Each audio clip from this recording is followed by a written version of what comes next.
Is it a card scraper or a cabinet scraper? I don't know, but I'm snorting a lot less sawdust these days. And a drill press table so awesome you'll want to stick it in the kitchen and serve cereal off it this week on Blue Collar Woodworking.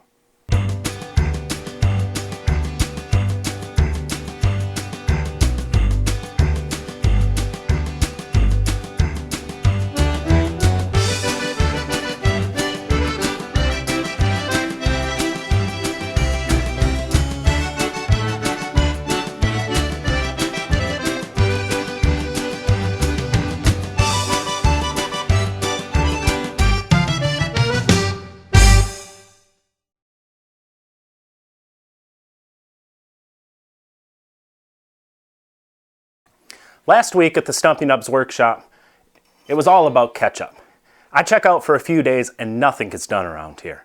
But slacking off once in a while helps my mind to percolate on new ideas. So here's what we've been working on.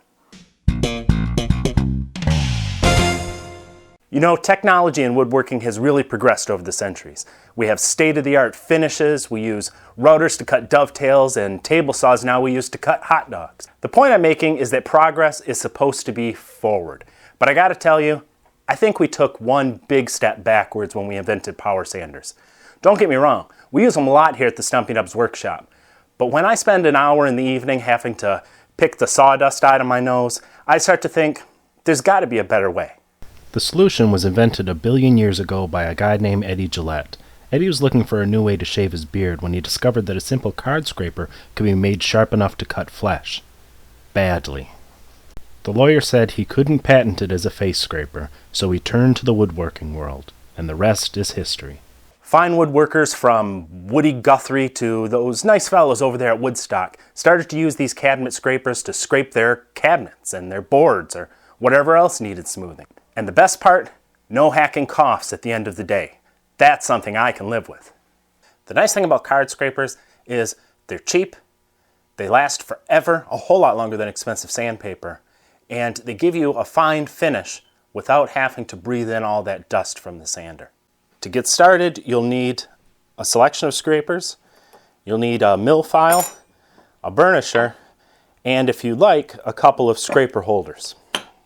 The idea with scraping is to get fine shavings. If you're getting dust, then you don't have a proper hook on the edge of the blade. You want a nice, fine shaving, just like you would get from a hand plane, only much finer. The traditional way to sharpen a scraper is just using a mill file. This is a single cut mill file, and I'm going to clamp it in the vise. I think it's easier to hold it in a vise and move the scraper across it than to hold the scraper in the vise and do it that way. You want to try to get 90 degrees, a perfect 90 degrees to the file, and just pull it across. Even pressure is important. It usually doesn't take many strokes to get you a nice crisp edge. Some people then like to use a whetstone to hone the edge. I'm not nuts about using a scraper on the side of an expensive whetstone. You can use a diamond hone. These are relatively inexpensive. They come like this or in little cards. And if you've got a steady hand, or you can keep it 90 degrees, you can follow up your mill file with a finer finish. Now you have to roll your burr. You could scrape just like this. I've seen people go right from the file to the wood. That does work, but you're not going to get as fine a finish as if you put a proper hook on the scraper. So we lock the scraper back in the vise. This time we're going to have to do it very tight because we don't want it sliding down. And then we take our burnisher. Now to start out, we put it exactly perpendicular to the edge of the blade, and we tilt it just a little bit to one side, just a few degrees. With firm pressure, we just work back and forth. The idea is the burnisher is much harder metal than the scraper.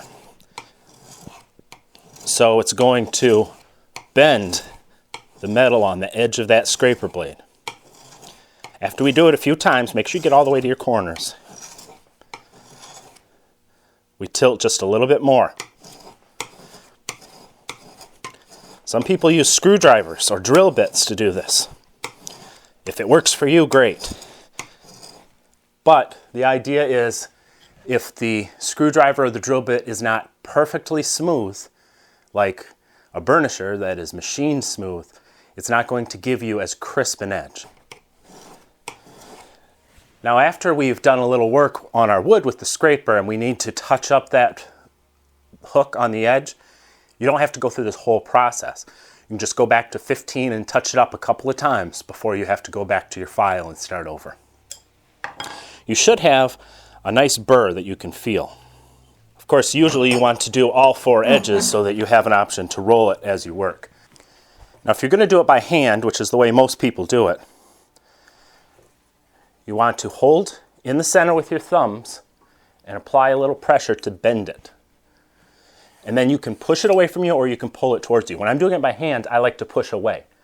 When I'm working with the holder, I like to pull it towards me. I guess it's just a matter of preference. Both work, but once you get one setup that you like, you should stick to it because you start to get a feel for the proper angle to hold the blade. Now if you're just getting dust, then either your blade is not at the proper angle or you don't have a proper hook. So it's going to take some experimenting. There, now we're starting to get some shavings.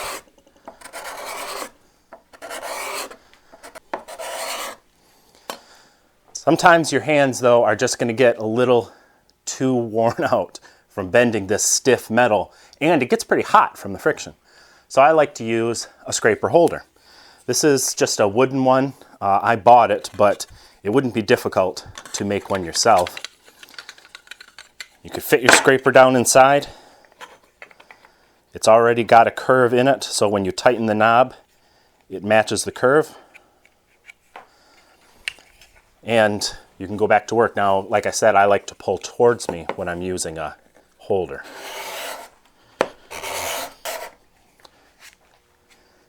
Stanley, for years, made some really nice scraper holders.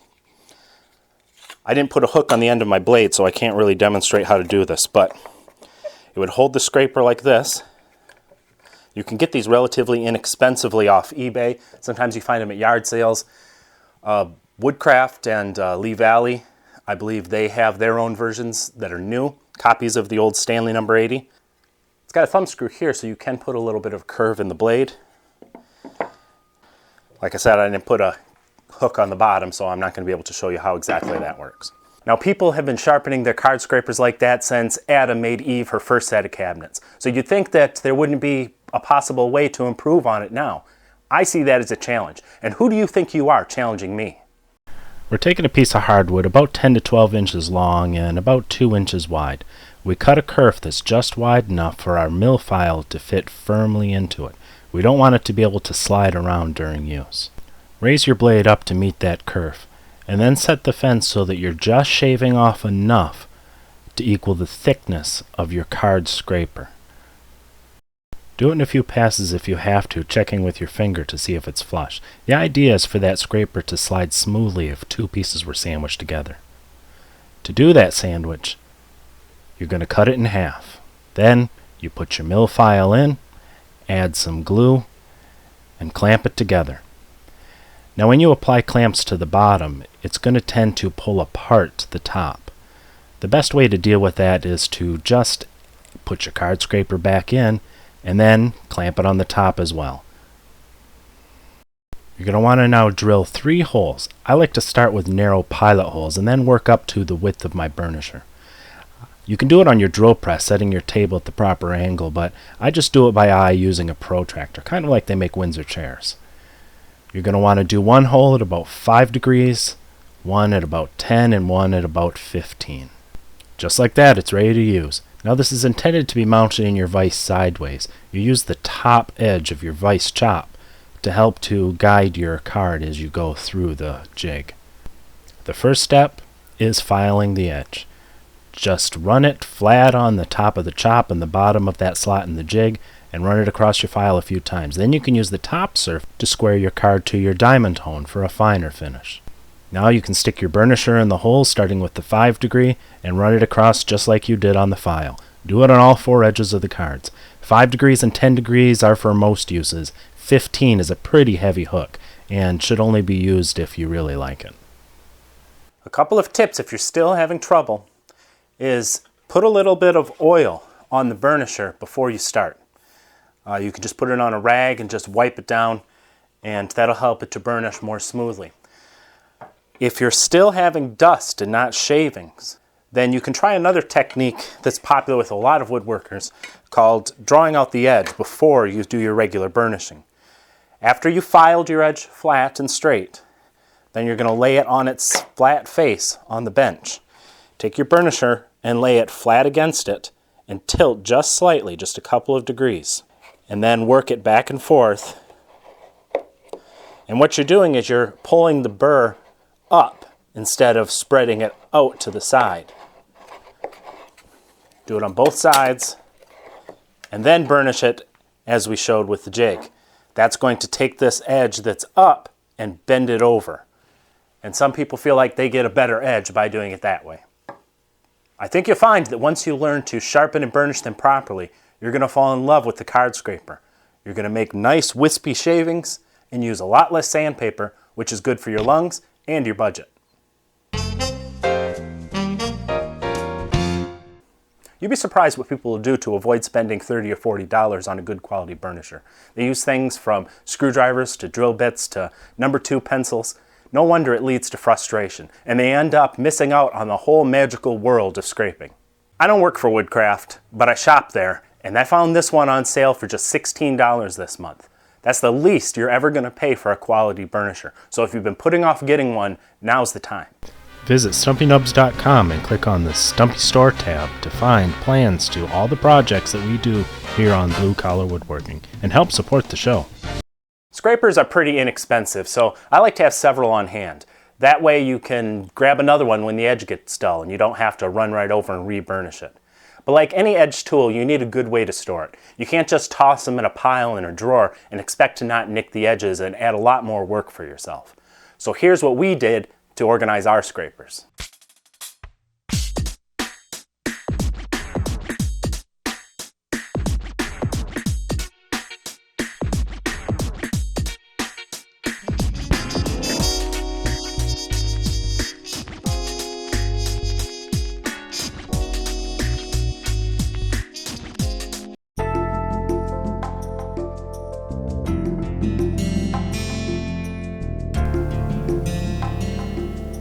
I found a stray cat and I named him Whiskers. I think he had a hard life out there in the cold, lonely world, and all those experiences made him delicious.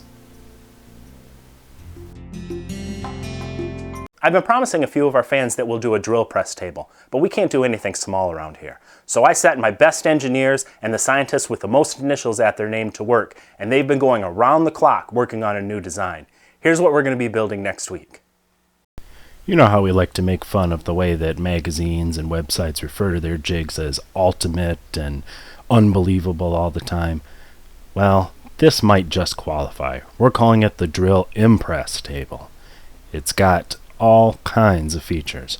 Drawers in the front for storage, downdraft table for sanding, removable inserts, adjustable fence, dust collection in the back, and an XY sliding table so that you can use it for precise positioning of stock and, if you're brave enough, even a little drill press milling. You'll want to see this one next week. We've already begun to get entries for our jig contest. Don't forget, you only have like 4 more weeks, and the sooner you email the photos of your entry to us, the sooner we can pick out your prizes. It doesn't have to be big, it doesn't have to be complicated, it doesn't even have to be a new idea. It just has to be useful or at least a little bit funny. Email your photos to jigcontest@runbox.com. That's not stumpynubs.com, that's runbox.com. Tick tock, tick tock, time's wasting. The other day I saw a guy cutting his lawn with one of those rotary mowers. You know, the one without the motor. Show off. More and more people are turning to the old ways of doing things. If Henry Ford was still alive, I bet he'd be going back to his old job as a woodworker. Oh, you didn't know he was a woodworker? Well, neither did I, but I bet he was terrible at it. Because woodworking isn't about assembly lines and the 8-hour workday. It's about dedication and sweat and keeping bits of your body away from spinning blades. But if we've learned anything from Roy Underhill, it's that it's okay to have a big floppy mustache as long as you're a good woodworker. Roy never shied away from hard work. He gets up every morning, heads out to the forest, and drags a log into the shop with his bare hands. And then he makes something like a sideboard with nothing but a dull chisel and a floppy hat. Sure, he could use electricity, but woodworkers are amazingly cheap people. That's why I like to build most of my own tools and sneak over to my neighbor's house with an axe and a ski mask for wood. I'm getting off track here, so let me refocus. The point is, sometimes woodworkers have to get away from what they're comfortable with.